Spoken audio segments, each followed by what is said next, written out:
Topic तो नया नहीं है ना, मतलब चैप्टर तो नया नहीं है, उसी चैप्टर में एक अलग है, मतलब पेयर ऑफ स्ट्रेट लाइन है, इसको भी स्ट्रेट लाइन में ही कंसीडर करा जाता है, पेयर ऑफ स्ट्रेट लाइन, है ना। फर्क क्या होता है ना, फर्क क्या आता है,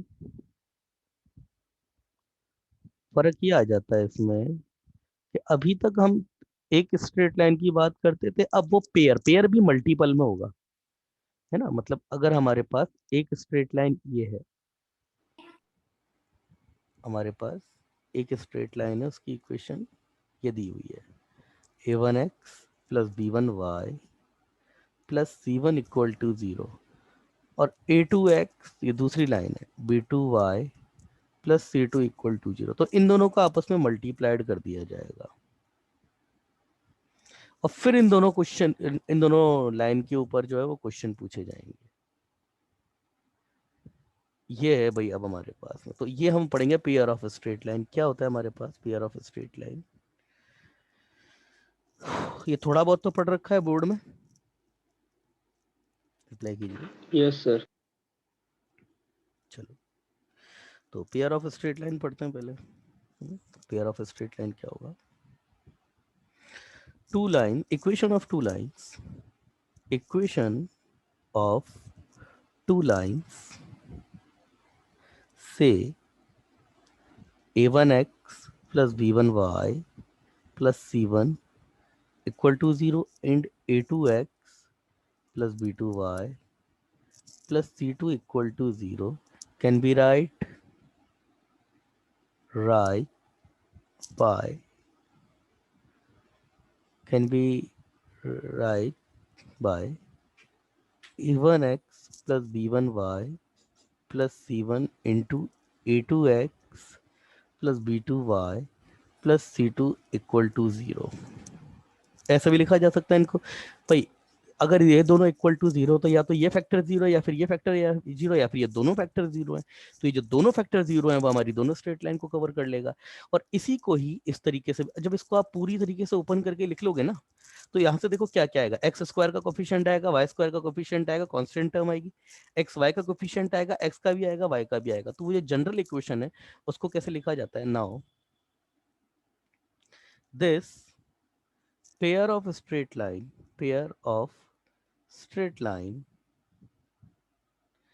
can be represent by general quadratic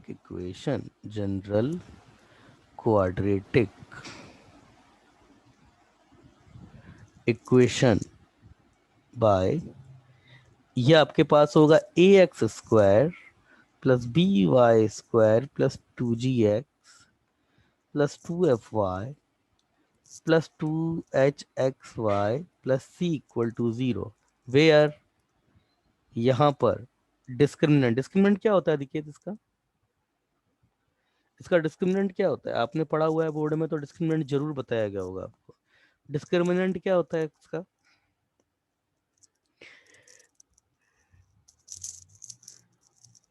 बताइए भाई, डिस्क्रिमिनेंट क्या होता है, ये जरूर बताया गया होगा। नहीं पता, यस। आपकी आवाज ही नहीं आई। A b c minus 2fgh minus a f square minus b g square minus c h square equal to 0, ये इसका डिस्क्रिमिनेंट होता है। इसको डिटर्मिनेंट फॉर्म में भी लिखा जा सकता है, जो कि आपके पास क्या होता है, ए बी सी, ये diagonal element F G H, और इधर भी एफ जी एच, ये इसकी डिटर्मिनेंट फॉर्म है, दोनों एक ही चीज है ना। ये आपका जो है वो 0 होगा, अगर ये 0 है आपका तो ये आपका स्ट्रेट लाइन को रिप्रेजेंट करेगा, अदरवाइज नहीं करेगा। अब ये सर 0 क्यों होना चाहिए, ये सब बात की बात है ना। तो ये आपका जो लाइन है, ये आपकी जो इक्वेशन है जनरल क्वाड्रेटिक इक्वेशन, अगर ये दो पेयर ऑफ स्ट्रेट लाइन को रिप्रेजेंट करती है तो उसके लिए उसका डिस्क्रिमिनेंट 0 होना चाहिए। अगर डिस्क्रिमिनेंट 0 नहीं हुआ तो क्या होगा, तो फिर किसी कॉनिक को रिप्रेजेंट करेगा। कौन से कॉनिक, पैराबोला, एलिप्स, हाइपरबोला या फिर रेक्टेंगुलर हाइपरबोला, इनमें से किसी एक को करेगा, है ना। सर्कल को भी कर सकता है, सर्कल का भी केस बनता है उसी में। तो ये सब केस हम आगे देखेंगे। तो इसमें हमारे पास पहले हम पढ़ेंगे pair of straight line, pair of straight line passes through origin, passes through origin। अब ये अगर origin से पास होने वाली स्ट्रेट लाइन होगी तो कैसा होगा, मतलब ये देखने में, ये कुछ आपकी कार्टेशियन एक्सिस ये हो गई, और origin से पास होने वाली आपकी स्ट्रेट लाइन, सपोज एक स्ट्रेट लाइन ये है और दूसरी स्ट्रेट लाइन सपोज ये है, ये, तो ये दो स्ट्रेट लाइन हो गई है ना। तो ये अगेन आपकी वाई एक्सिस, ये आपकी एक्स एक्सिस हो गई, ठीक है ना। अब इस लाइन की जो इक्वेशन है पर्पल लाइन की, इसकी इक्वेशन हम बोलते हैं तो y इक्वल टू m1x है। इसकी इक्वेशन बोल दीजिए आप y इक्वल टू m2x है, मान के चलिए। तो अगर अच्छा, अब जब जो भी आपकी लाइन ओरिजिन से पास होती है उसमें कांस्टेंट टर्म तो होती नहीं है, कभी भी कांस्टेंट टर्म नहीं होती है उसमें। जब कांस्टेंट टर्म नहीं होती है, या फिर आप इस लाइन की इक्वेशन को ऐसे ही बोल सकते हैं a1x plus b1y equal to 0। इस लाइन को बोल सकते हैं a2x plus b2y, a2x plus b2y equal to 0, कैसे भी बोल दीजिए, आंसर दोनों से सेम ही आता है। तो अगर मैं लाइन की इक्वेशन को यही लेकर के चलूं, a1x plus b1y comma a2x plus b2y equal to 0, तो मेरे पास लाइन की इक्वेशन क्या आएगी, उसमें एक्स स्क्वायर का कोफिशिएंट होगा, जब ये दोनों मल्टीप्लाइड हो जाएंगे वाई स्क्वायर का होगा, एक्स का होगा, वाई का होगा और एक्स वाई का भी होगा। क्या क्या नहीं होगा, एक्स का कोफिशिएंट नहीं होगा, y का कोफिशिएंट नहीं होगा और कांस्टेंट टर्म नहीं होगी। क्या क्या होगा, एक्स स्क्वायर का होगा, वाई स्क्वायर का होगा और एक्स वाई का होगा। अपना माइक बंद कर लो। ये तीन कोफिशिएंट होंगे उसमें, एक्स वाई और कांस्टेंट नहीं होगी ना।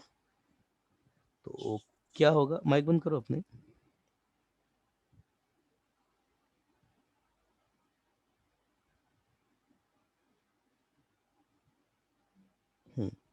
तो इसको जब आप मल्टीप्लाइड करेंगे तो ये क्या फॉर्म आएगी, a x square plus B Y square plus 2hxy, यही टर्म होती है, यही आपकी equation of pair of straight line है जिस जो कि ओरिजिन से पास होती है। अधिकेत बेटा एक बात बताओ, इसका डिस्क्रिमिनेंट चेक करने की जरूरत है क्या?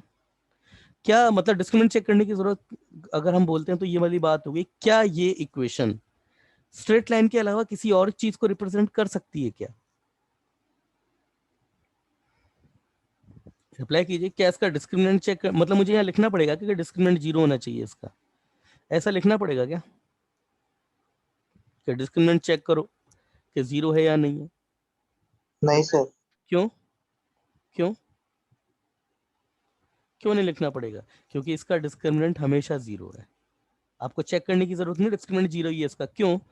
आप देखिए जी, एफ और सी ये हमेशा 0 है ना इसके, पर 2gx की टर्म आई नहीं है, 2fy की टर्म आई नहीं है, ना इसी की टर्म आई है। और डिस्क्रिमिनेंट आपका क्या होता है, ABC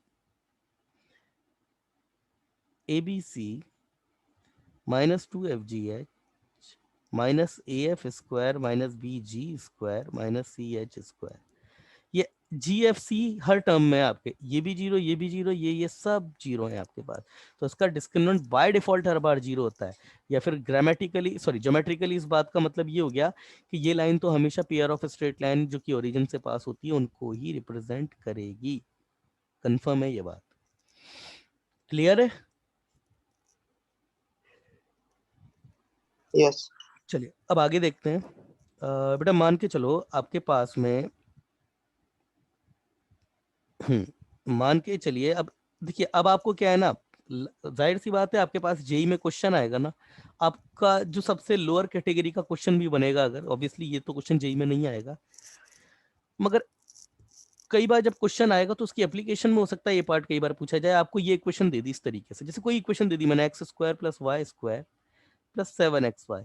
अब मैंने पूछा ये जो दो स्ट्रेट लाइन को रिप्रेजेंट करती है उनकी इक्वेशन बताओ, तो उनको बताने का फिर तरीका क्या होगा? अच्छा, उन पर एक कॉमन पॉइंट तो हर बार पता है आपको, भाई अगर ओरिजिन से ही पास होती है तो कॉमन पॉइंट तो पता है। अब आपको निकालना क्या है, y आपको m1 निकालना है। अगर m1 स्लोप आपके पास आ गया तो लाइन की इक्वेशन तो y minus 0 m x minus zero से आ जाएगी, मतलब y equal to m x, मतलब आपको m निकालना है। और अगर m निकालने के लिए देखिए अब हम क्या करेंगे, देखिए इधर देखिए, process to find equation of line by ax square plus by square plus 2hxy equal to 0। देखिए, अच्छा आप मुझे एक बात बताइए, अगर मेरे पास लाइन की इक्वेशन ये है y इक्वल टू m1x और and y equal to m2x, अगर मेरे पास ये दो लाइन है, m मुझको नहीं पता, मगर मैं ये तो बोल सकता हूँ ना कि m1 जो है मेरे पास y अपॉन x होगा, m2 भी मेरे पास क्या है y अपॉन x ही होगा, ये दो ही है भाई, m1 भी मेरे पास y अपॉन x है और m2 भी मेरे पास y अपॉन x है। यस y और x दोनों वेरिएबल हैं, है ना, ऑब्वियसली दोनों केसेस में अगर हम स्लोप निकालें तो y और x अलग अलग ही आएंगे। तो अगर ऐसा है तो मैं इस इक्वेशन में, ये जो इक्वेशन मेरे पास है a x square plus B Y square plus 2hxy, मैं एक काम करता हूँ एक्स स्क्वायर कॉमन ले लेता हूँ, एक्स स्क्वायर कॉमन लिया तो क्या आ जाएगा, a b y upon x का square plus 2hy upon x, और ये x square as a common. क्या x आपका हर बार जीरो होगा, नहीं, x तो एक ही बार जीरो है, जब y भी जीरो हो जाएगा तो x हर बार तो जीरो नहीं है ना, तो इसलिए इसको जीरो में भेज देंगे। रहा ये, मतलब ये हर बार जीरो है, a b upon y x square plus 2hy upon x equal to 0। अब y अपॉन एक्स है, इसको थोड़ी देर के लिए एक कैपिटल M मान लेते हैं, तो ये मेरे पास जो क्वाड्रेटिक आई है capital M square b plus 2hm प्लस ए इक्वल टू 0। और आपको अभी अभी बताया था कि y1 अभी अभी बताया थे y अपॉन एक्स है, ये आपके पास m1 भी हो सकता है और ये m2 भी आ रहा था, तो उसका मतलब तो ये किस में क्वाड्रेटिक है, ये पूरी ये y अपॉन एक्स में क्वाड्रेटिक है, और y अपॉन एक्स में क्वाड्रेटिक है तो y अपॉन एक्स क्या क्या है, m1 भी m2, तो मैं बोल सकता हूँ ना कि इस इक्वेशन के रूट m1 और m2 ही होंगे। यही तो मतलब है इस बात का भाई, y अपॉन एक्स आपका जो वेरिएबल पार्ट था, ये क्या क्या हो सकता है, ये m1 भी हो सकता है, ये m2 भी हो सकता है, मतलब इस इक्वेशन के रूट जो है वो m1 m2 होंगे, तो मैं बोल सकता हूँ m1 and m2 are the roots of above equation. समझ में आई बात? तो अगर ऐसा है तो m1 plus m2 some of root आपके पास में क्या होंगे, माइनस बी अपॉन है, मतलब माइनस 2h अपॉन बी, और m1 m2 क्या होंगे, m1 m2 product of root m1 dot a upon b. C upon a upon b, ये आपके पास जो है वो रूट्स हो जाएंगे, ये है आपके पास में। समझ आई बात? अब चलिए कुछ एक आध क्वेश्चन देख लेते हैं इसके ऊपर based. Example, find the equation of straight lines given bye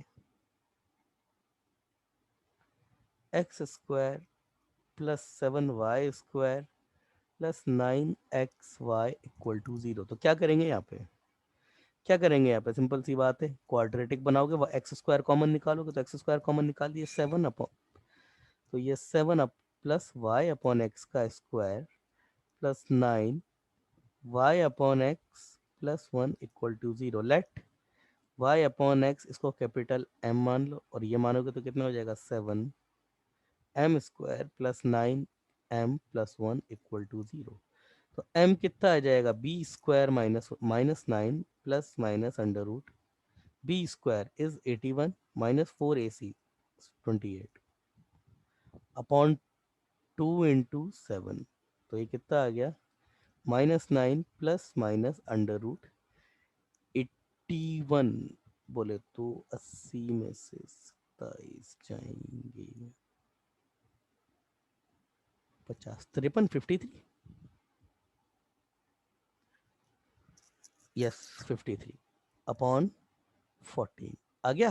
तो m1 की जो वैल्यू है, अधिकत क्लियर है, अरे सबको क्लियर है क्या भाई, जगता आप क्लियर है ना? कंसेप्ट तो क्लियर है ना आपको? Yes sir.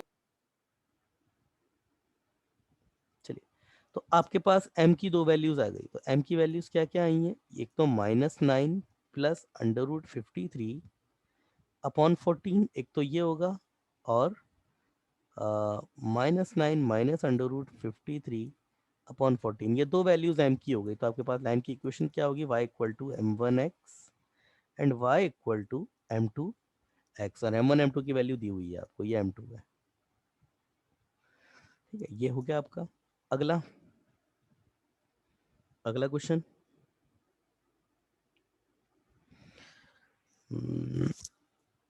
हाँ, अगले क्वेश्चन से पहले एक कंसेप्ट देख लेते हैं। Angle between the line given bye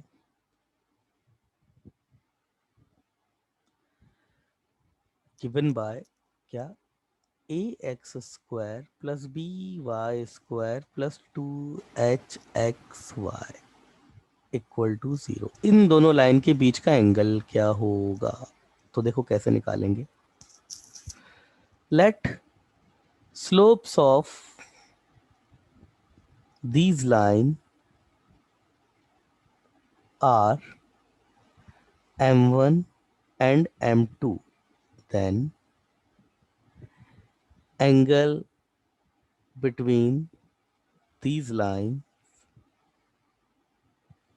is given by tan theta equal to mod of m1 minus m2 upon 1 plus m1 m2, यही तो होता है ना। अब m1 प्लस m2 तुम्हें पता है, m1 m2 भी तुमको पता है, अभी अभी पीछे निकाला है, अभी निकाला है, ये रहा m1 m2 m1 plus m2। अब m1 माइनस m2 कैसे निकालोगे?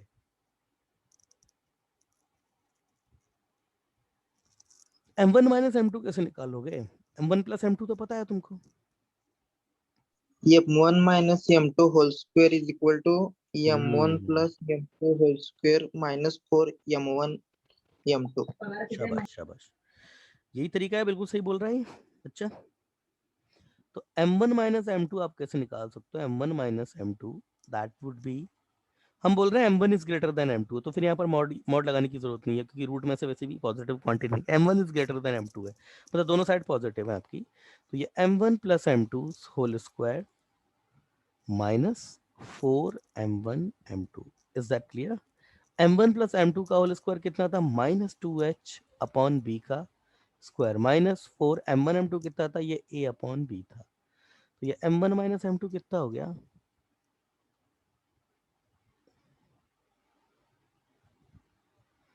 ये कितना हो गया आपका? 4h square minus 4ab upon b, ये आ गया। ये आपका कितना हो गया? 2 अपॉन b under root h square minus A B, और ये टेन थीटा कितना हो गया? Mod of m1 minus m2 like 2 अपॉन b under root h square minus A B upon 1 plus m1 m2, तो 1 plus that is a upon b, और ये कितना आ गया? टेन थीटा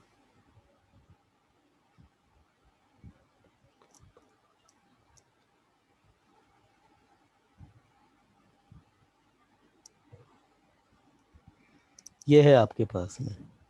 ये फॉर्मूला जरूर आप लोगों ने पहले पढ़ रखा होगा, अगर आपने बोर्ड में भी इसको पढ़ा तो बोर्ड में भी ये फॉर्मूला होगा तो जरूर। ये फॉर्मूला पढ़ा हुआ है आपने? Yes sir.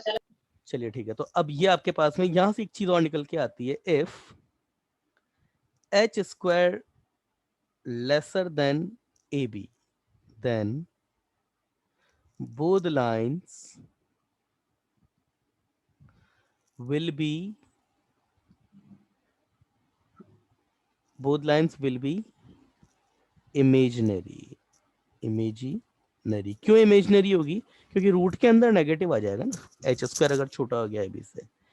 अगला, h square greater than A B, then both lines are real। अगर H square equal to A b हो गया, उसमें क्या होगा?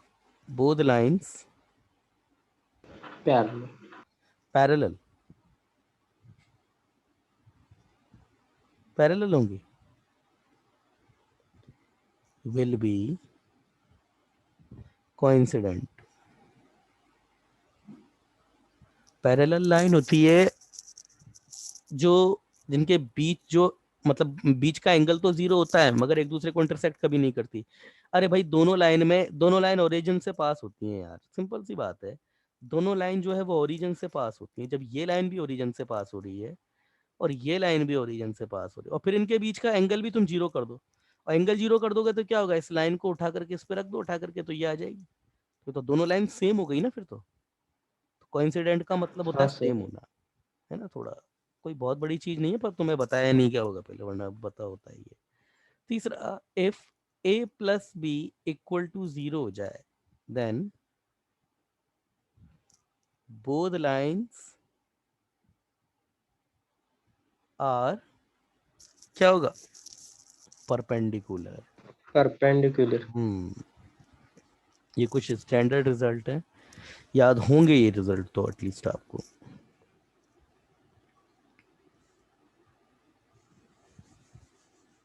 चलिए,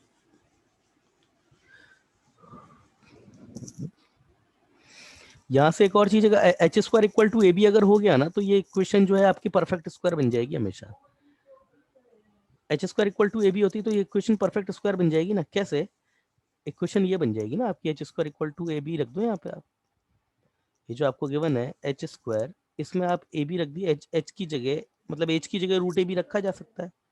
और जैसे ही एच की जगह रूट ए बी आप रखेंगे तो यहाँ पे आपका क्या कैस बन जाएगा? A x square plus B Y square plus minus under root a b, plus भी आ सकता है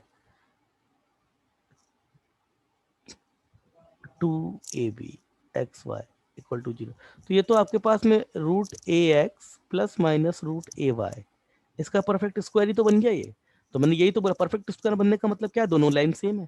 भाई अगर मैं बोलता हूँ एक क्वाड्रेटिक इक्वेशन है, उसके दोनों रूट सेम है, तो वो परफेक्ट स्क्वायर ही तो होगी, x minus two into x minus two, है ना? तो ये इक्वेशन उस केस में आपकी परफेक्ट स्क्वायर बन जाएगी। तो यहाँ पर लिख सकते हो आप इसी जगह पे, given equation of pair of straight line be the perfect square, और इसको थोड़ा और नीचे ले लो, be the perfect square, a plus b equal to 0 then both lines are perpendicular। चलिए नेक्स्ट।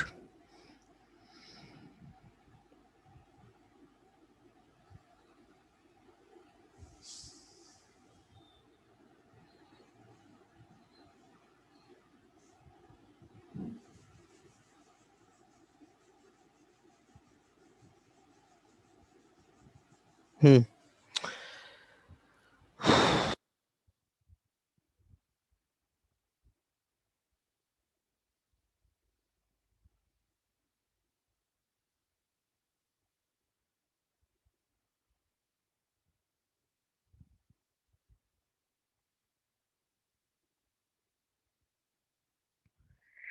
एक छोटा सा नोट है, वो भी देख लेते हैं। The angle theta between the lines represented by the general quadratic equation is the same as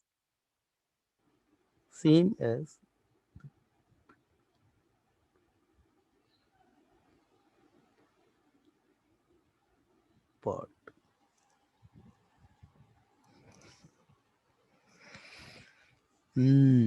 अच्छा बेटा, होमोजीनियस का मतलब जानते हो आप? होमोजीनियस इक्वेशन क्या होती है? ये पहले आना चाहिए था, मैं भूल गया इसको था। होमोजीनियस इक्वेशन, होमोजीनियस इक्वेशन जानते हो क्या होता है? होमोजीनियस इक्वेशन,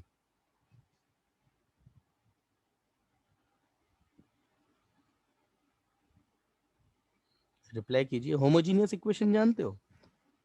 देखिए होमोजीनियस इक्वेशन क्या होता है, equation having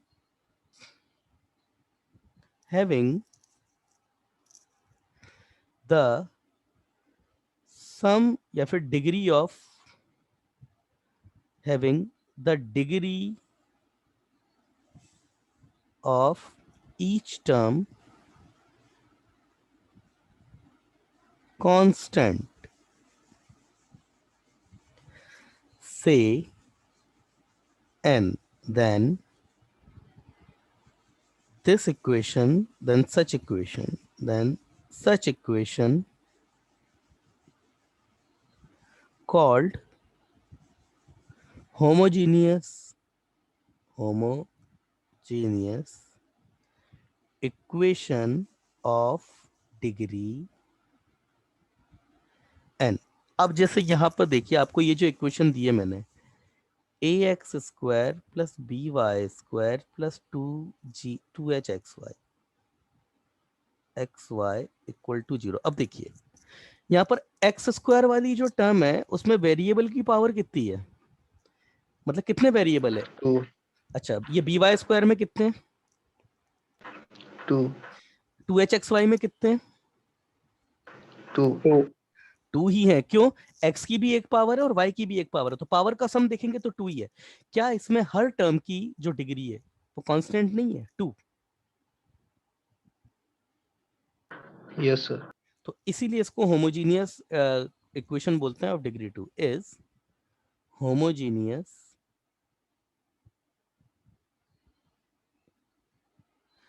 equation of degree two. ठीक है ना। यहां पर आप देख सकते हैं कि angle between any two line, क्या बेटा देखो, अगर मैं बोलता हूं आपको, अच्छा अभी आपने एंगल जो देखा था टेन थीटा, वो किससे गिवन, किससे दिया जाता है, two under root H square minus A B upon A plus B, इससे दिया जाता है ना। Yes sir. आप देख लीजिए इसमें एच ए बी और ए बी, अच्छा यही आप तो बोर्ड में पढ़ के आए हैं, यही फॉर्मूला आपकी दोनों लाइन के लिए चल जाता है, a x square plus B Y square plus two g x plus two f y plus two H x y plus c equal to 0, उसमें भी यही फॉर्मूला चलता है, यही फॉर्मूला चलता है दोनों लाइन के लिए। आपके पास एंगल बिटवीन द लाइन का फॉर्मूला सेम होता है, मगर यह ध्यान देने वाली बात होती है कि यहाँ पर जो जो भी कोफिशिएंट यूज होते हैं ना, वो होमोजीनियस जो पार्ट है ना आपका, उसी के कोफिशिएंट है, ए बी और H, two H x Y. देखिए होमोजीनियस पार्ट की एच यूज हो रहा है, ए हो रहा है और बी, ए और बी हो रहा है बस। तो यहाँ पर हम कह सकते हैं कि हमारे पास जो angle between between the pair of straight line होता है ना, उसमें जो कोफिशिएंट यूज होते हैं वो होमोजीनियस इक्वेशन का जितना पार्ट होता है ना उसी के ही होते हैं, क्योंकि आपकी जो combined equation of straight line होता है ना, उसकी केवल ये तीन टर्म होमोजीनियस होती है, a x square b Y square और ये टू एच एक्स वाई। बाकी की तीनों आपकी होमोजीनियस नहीं होती है, उसकी डिग्री तो वन होती है एक्चुअली, है ना। तो हमारे पास जो एंगल के फॉर्मूले में तीनों जो कोएफिशिएंट यूज होते हैं वो होमोजीनियस पार्ट के होते हैं। ठीक है, ध्यान देने वाली बात ये होती है इसमें यहाँ पे। चलिए ये तर काफी बेहतर है। अपना, चलिए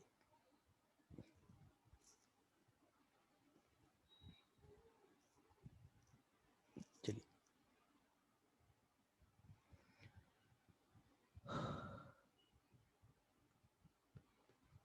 चलिए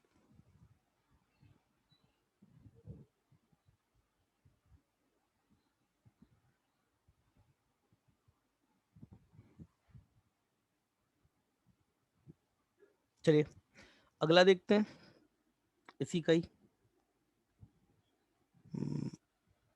होमो, मैं लिख देता हूं पहले तो एक चीज note, pair angle between the angle between the pair of straight line given by ax square plus B Y square plus 2gx plus 2fy plus 2hxy plus c equal to 0 is also given by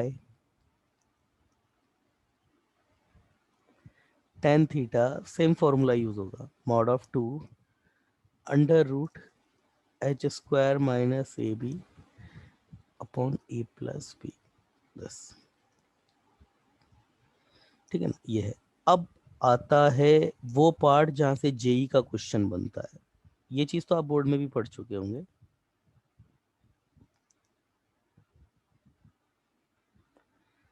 question JEE का यहां से बनता है, मतलब अच्छा question यहीं से ही बनेगा आपका। जेई पॉइंट ऑफ व्यू से बहुत इंपॉर्टेंट है। होमोजेनाइजेशन, होमोजेनाइजेशन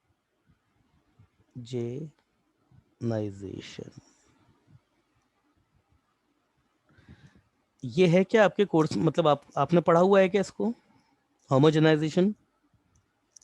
नहीं सर। अब देखिए मैं बताता हूँ आपको क्या होता है homogenization. If a curve given by, curve क्या है, कर्व आपका किससे गिवन दिया जाएगा, a x square plus B Y square plus 2gx plus 2f। अब यू मत के ना सर ये तो एंगल ऑफ, ये तो आपके पेयर ऑफ स्ट्रेट लाइन नहीं। पेयर ऑफ स्ट्रेट लाइन कब होगा, जब डिस्क्रिमिनेंट आपका जीरो होगा, और इसका डिस्क्रिमिनेंट जीरो होना जरूरी नहीं है। तो ये आपका हाइपरबोला, पैराबोला, इलिप्स कुछ भी हो सकता है यहाँ पे, मगर हाँ होगा कोई 2D कर्व भी, 2 डिग्री मतलब 2 डिग्री कर्व, 2D कर्व भी होगा, डिग्री 2 वाले, मैक्सिमम डिग्री 2 वाला। 2fy plus 2hxy plus c equal to 0 if a curve given by this and a line given by lx plus my plus n equal to 0, then equation of pair of, ध्यान से देखना भाई, pair of straight line, pair of a straight line joining point of intersection, point of intersection of curve and given line can be found by making curve ax square plus by square plus 2gx plus 2fy plus 2hxy plus c equal to 0 homogeneous by equation of line lx plus my plus N equal to 0। ये बहुत important है। अब इस बात का मतलब क्या हुआ, इसमें ग्राफ बनाना पड़ेगा। तो मैं एक काम करता हूँ, 3 मिनट का टाइम रह गया, मैं आपको दोबारा लिंक भेज रहा हूँ।